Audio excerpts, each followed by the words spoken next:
இன்னைக்கு தமிழ்நாட்டை பொறுத்தளவுல ஹாட் நியூஸ் என்ன அப்படின்னா, நேத்து இந்தியா டுடே நடத்தின ஒரு ரவுண்ட் டேபிள் கான்ஃபரன்ஸ்ல நம்ம தமிழ்நாடு முதல்வர் ஒரு விஷயத்த சொல்லியிருக்காரு.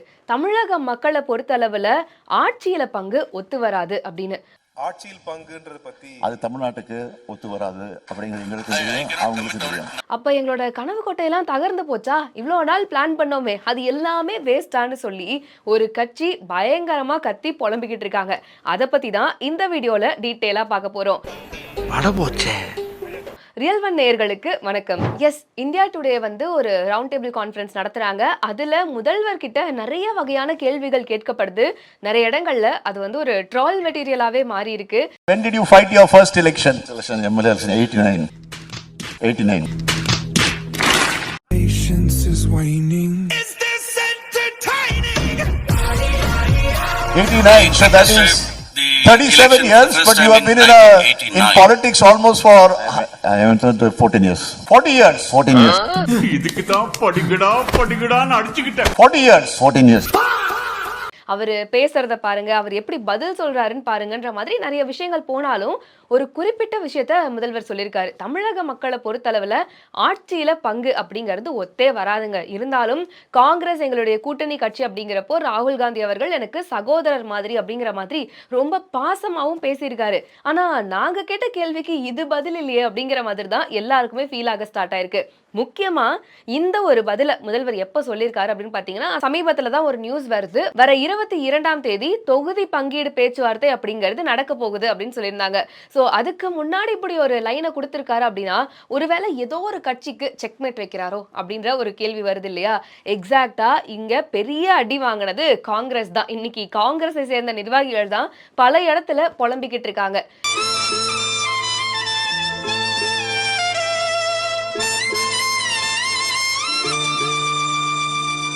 எலெக்ஷன் அப்படின்னு வரும்பொழுது காங்கிரஸ், அதாவது கூட்டணி கட்சியா இருக்கக்கூடிய காங்கிரஸ் திமுக கிட்ட கேட்ட ரெண்டே விஷயம் என்ன அப்படின்னா, ஒன்னு ஆட்சியில பங்கு, இன்னொன்னு நிறைய இடஒதுக்கீடு அப்படிங்கிறது தான். இடஒதுக்கீடு அப்படிங்கிறது எவ்வளவு சீட் கொடுக்க போறாங்கன்ற ஒரு எதிர்பார்ப்பு இருந்தாலும் முக்கியமா கேட்ட ஒரு விஷயம் எங்களுக்கு ஆட்சியில பங்கு வேணும் அப்படின்னு. அதுக்காக நிறைய ஸ்டெப்ஸ் எல்லாம் எடுத்தாங்க. உதாரணத்துக்கு சொல்லணும் அப்படின்னா, சும்மா அந்த பயமுடுத்துற மாதிரி தாவேகா கட்சி கிட்ட பேச்சுவார்த்தை நடத்தியிருக்கோம்னு சொல்லி ஒரு விஷயத்தெல்லாம் ஆரம்பிச்சாங்க. இவ்வளவு பண்ணியும் கடைசியில காங்கிரஸோடைய ரியாக்ஷன் என்ன இருக்கு அப்படின்னா, எந்த ஒரு விஷயத்தையும் பிளான் பண்ணாம பண்ணா இப்படித்தான். பிளான் பண்ணி பண்ணணும். ஓகே, இவ்ளோ பண்ண காங்கிரஸுக்கு அதை ப்ராப்பரா எக்ஸிக்யூட் பண்ணாம விட்டுட்டோமோன்னு அவங்களே ஃபீல் பண்ற ரேஞ்சுக்கான ஒரு பதில தான் முதல்வர் மு க ஸ்டாலின் அவர்கள் கொடுத்திருக்காரு. இதுக்கு காங்கிரஸை சேர்ந்த பலரும் பலவிதமான கருத்துக்களை தெரிவிச்சுக்கிட்டு இருக்காங்க.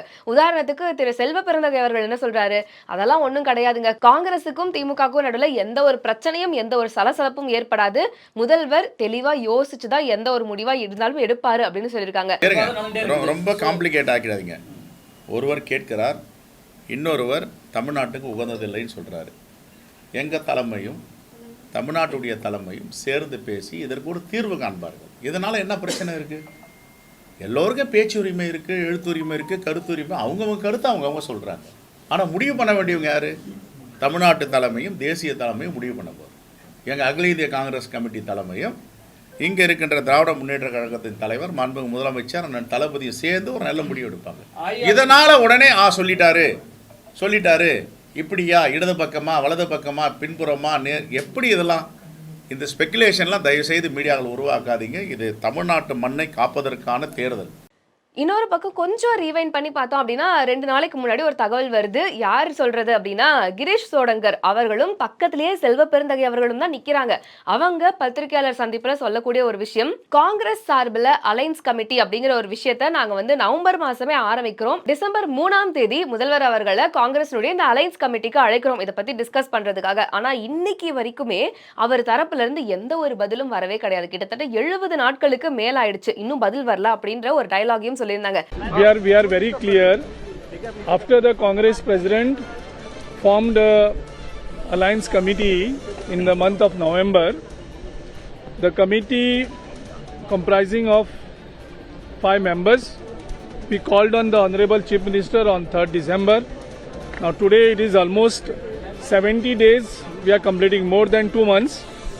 We are only waiting with hope against the hope that they will immediately start the negotiations and will be clarified number of seats, which seats we are going to contest, so that we can prepare fully. But unfortunately, it is very saddening that still the committee, they have not constituted a committee, there is no coordination, the alliance talks have not started. அதை தாண்டி இன்னைக்கு செல்வ பெருந்தகை அவர்கள் இப்படி சொல்றாருன்னா, okay ஒருவேளை டிஎம்கேயோட நாங்க ஸ்ட்ராங்கா தான் இருக்கோம்னு மத்தவங்களுக்கு காட்டிக்கிறதுக்காக பேசுறாரோ அப்படிங்கிற மாதிரி இருக்கு. ஆனா மக்களுடைய பார்வை இதுல ஓவராலா எப்படி இருக்கு?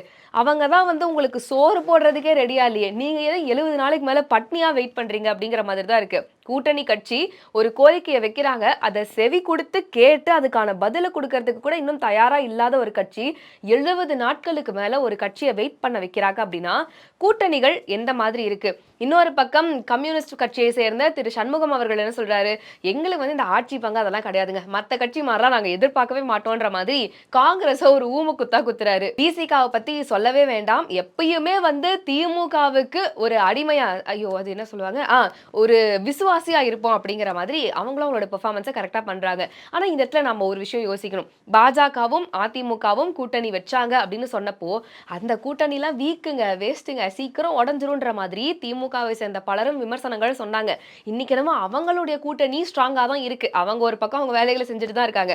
பிரச்சனை எல்லாமே திமுகவுடைய கூட்டணி தான் அப்படின்றது மட்டும் நல்லா புரியுது. ஓவராலா பார்த்தோம்னா இப்ப பெரிய அடியா வாங்கினது என்னமோ காங்கிரஸ் தான். இந்த ஒரு வாட்டி தானு கேட்ட கிடையாது, இதுக்கு முன்னாடியே காங்கிரஸ் இப்படி ஒரு நிலைமையை சந்திக்கிறதுக்கான காரணம் என்ன அப்படின்னு பார்த்தோம்னா அவங்களே பண்ண சொதப்பல்கள் தான். இன்னைக்கு ஆரம்பிச்ச விஷயம் கிடையாது, முன்னாடியில இருந்தே இது இப்படிதான் போய்கிட்டு இருக்கு. அதாவது 1980ஸ்லயே கருணாநிதி அவர்கள் ஆட்சியில இருந்த அந்த காலங்கள்ல காங்கிரஸ் கூட்டணியில இருந்தப்பையும் நிறைய தொகுதிகளை அவர் வாரி வழங்கினாரு. ஆனா அந்த நேரங்கள் எல்லாமே காங்கிரஸ் தோல்வியை தான் சந்திச்சது. 2 வாட்டி தேர்தல்ல நிறைய தொகுதிகள் கொடுத்தும் அவங்க ஒரு தோல்வியை சந்திச்சாங்க. அதுக்கப்புறமா ஜெயலலிதா அவர்களுடைய காங்கிரஸ் வந்து கூட்டணி போனப்போ 14 சீட்டோ என்னமோ தான் ஒதுக்கி இருக்காங்க, இவ்வளவுதான் உங்களுக்கு கொடுக்க முடியும் அப்படிங்கிற மாதிரி. இப்ப எல்லாருக்குமே ஒரு பெரிய டவுட் வரும், 2006ல திமுக வந்து ஆட்சி அமைக்கிறாங்க, மைனாரிட்டி கவர்மெண்ட், அங்க காங்கிரஸ் தானப்பா பெரிய ஹெல்ப் பண்ணாங்க, அதை மறக்க கூடாதுல அப்படின்னா கரெக்ட் தான். 96 இடங்கள்ல தான் திமுக ஜெயிச்சாங்க, 40க்கு 34 இடங்கள்ல காங்கிரஸ் தான் ஜெயிச்சாங்க. அதுதான் திமுக ஆட்சி அமைக்கிறதுக்கு ஒரு பெரும் உதவியாவே இருந்துச்சுன்றது நம்ம எல்லாருக்குமே தெரியும். இன்னைக்கு அதுதான் பெரிய டிராபேக் ஆயிருக்குன்னு சொல்லி திரு மாணிக்கம் தாகூர் அவர்கள் ஒரு ட்வீட் போட்டிருக்காரு.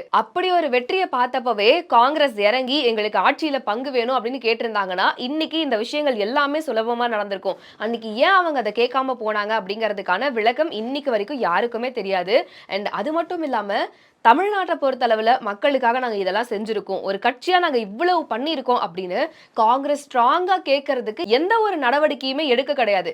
எதையுமே மக்களுக்காக பண்ணாம எதுலயுமே வந்து முன் வந்து நிக்காம இப்போ எலெக்ஷன் வரும்போது மட்டும் இப்படி எல்லாம் பண்றீங்களே எப்படி பண்ற மாதிரி பலரும் விமர்சனங்களும் வைக்க ஆரம்பிச்சிருக்காங்க. என்ன ஜோக் காட்டுறீங்களா?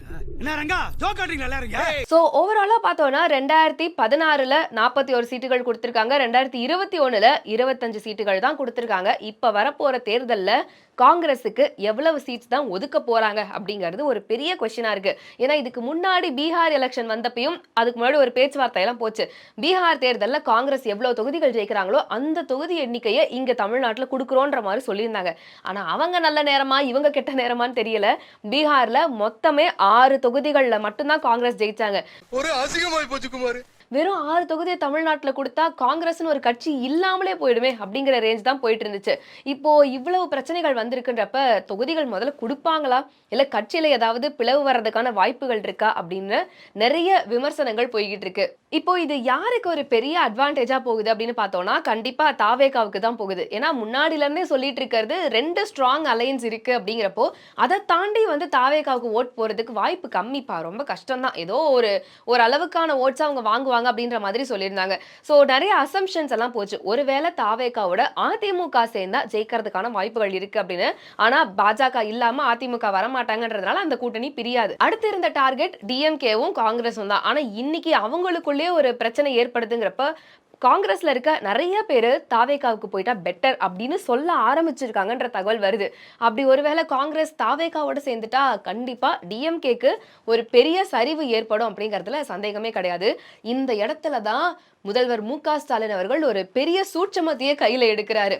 நேத்து நான் சொன்ன மாதிரி அந்த இந்தியா டுடே கான்ஃபரன்ஸ்ல அவர் ஒரு வசனத்தை சொல்றாரு, ஒருவேளை தமிழ்நாட்டை பொறுத்தளவுல திமுக ஜெயிக்கல, திமுக அல்லாது பிற கட்சிகள் யாரு ஜெயிச்சாலும் அது பாஜக ஆட்சிக்கு வர மாதிரி தான் கணக்கு அப்படின்னு. அதாவது பிற கட்சிகள்னா தாவேகாவா இருக்கட்டும், நாம் தமிழரா இருக்கட்டும், அதிமுகவா இருக்கட்டும், யாரா இருந்தாலும் யாரு ஜெயிச்சாலும் பாஜக ஆட்சிக்கு வர்றதுக்கு சமம் அப்படிங்கிற மாதிரி மக்களை லிட்டரலா பயமுடுத்துறாங்க.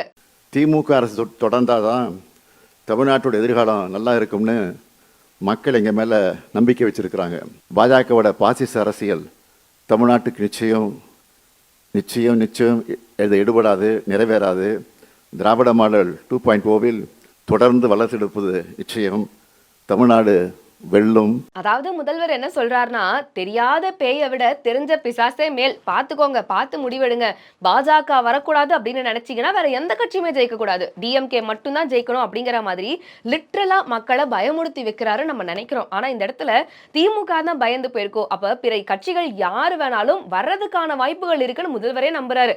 நாம் தமிழர் வரலாம், தாவேகா வரலாம், அதிமுக வரலான்னு அவருக்கே தெரியுதுங்கிறப்போ மத்த யாரையும் வர விட்டுறக்கூடாதுங்கிறதுக்காக தான் இந்த டயலாக சொல்லியிருக்காரோ அப்படிங்கிற மாதிரி நிறைய விதமான விமர்சனங்கள் போயிட்டு இருக்கு. சோ திமுக அல்லாத பிற கட்சிகள் வரவே கூடாது அப்படிங்கிற மாதிரியான ஒரு ஸ்டேட்மெண்ட்டை முதல்வர் கொடுத்திருக்காரு. இத பத்தி உங்களுடைய கருத்துக்கள் என்ன? அதே மாதிரி திமுக காங்கிரசினுடைய இந்த கூட்டணியில பிளவு ஏற்படுமா, இல்ல எலெக்ஷன் வரைக்கும் ஒத்துமையா நண்பர்களா அண்ணன் தம்பிகளா தான் இருப்பாங்களா அப்படின்ற ஒரு பெரிய கேள்விக்குறியுமே இருக்கு. ஆனா அதுக்கு ஒரு பதில் தர விதமா பார்த்தோம் அப்படின்னா, காயல்பட்டினத்துல மத்திய அரசை எதிர்த்து திமுகவினுடைய கூட்டணி கட்சிகள் ஆர்ப்பாட்டத்தை அறிவிச்சிருக்காங்க. அதுக்காக சாலை முழுக்க பார்த்தோம்னா திமுகவினுடைய கொடியும் திமுகவினுடைய கூட்டணி கட்சிகளான விசிகா, கம்யூனிஸ்ட் இந்த மாதிரி கட்சிகளுடைய கொடியும் இருந்திருக்கு. ஆனா அந்த கொடிகளுக்கு நடுவில் ஒரு காங்கிரஸ் கொடி கூட இல்லை. இதுல இருந்தே உங்களுக்கு ஆன்சர் கிடைச்சிருக்கும்னு நிறைய இப்போ மீம்ஸ் எல்லாம் வர ஆரம்பிச்சிருக்கு. சோ ஓவராலா உங்களுக்கு என்ன தோணுது? ஒருவேளை திமுக காங்கிரஸ் கூட்டணி நடக்குமா நடக்காதா அப்படிங்கறத மறக்காம கமெண்ட்ஸ்ல சொல்லுங்க.